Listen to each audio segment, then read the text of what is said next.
So Forbes came out, had a prediction of the next 5 years of how the market looks, the real estate market specifically.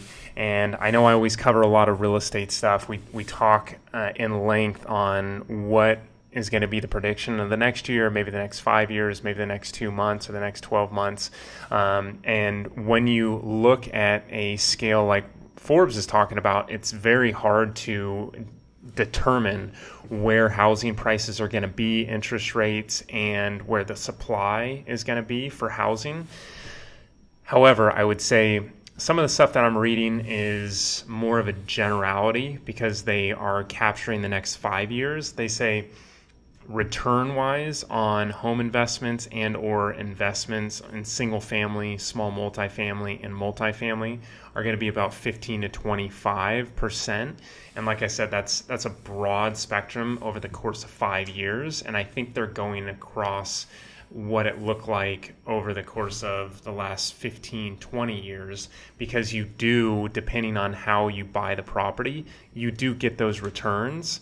So they talk about this in Forbes. They talk about, it's going to be a little bit more lumpy on the first year and the second year because next year there's going to be a little bit more growing pains. And as we get into 2024, everything's going to kind of smooth out. But this is more normalized market, as you can see, versus what we experienced the last 2.5 years. When you go from 2017 to 2019 comparatively to 2020 to in the beginning of 2022, there's a lot of influx of money, and that changed the market and changed it comparatively with the interest rate, coupled with the interest rate drop. So that gave people the added advantage to jump into specific properties that they wanted to, or properties in general that they never could have afforded. So those are things that you need to think about over the course of the next 5 years. Reading this article from Forbes is, market trends, they're still going to go up, and you're still going to have a lot of play with the interest rates are going to go up and down, and that's more of a normal market. We saw a different market because they were really scared, and everybody was, with what happened in 2020. We didn't know where it was going to go, and we didn't know how it was going to impact all the small business, which is the vast majority, 90% of America. So they needed to make sure that that impact was very, very soft. Right now, they need to make sure that inflation isn't that hard hitting on people, and what they're doing is raising those interest rates to combat that.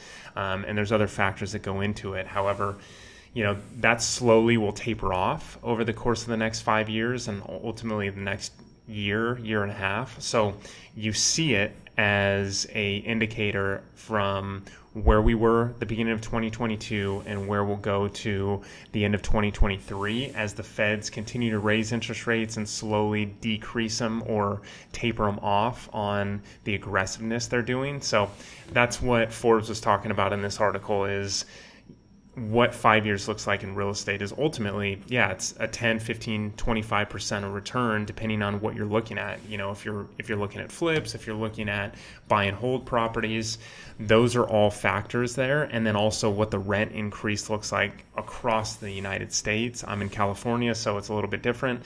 Ours is a little bit more aggressive on rent increase and then also price appreciation for homes. However, across the board, this is what they were talking about, is that 15 to 25%. But the first couple of years is going to be a little bit tougher to get that.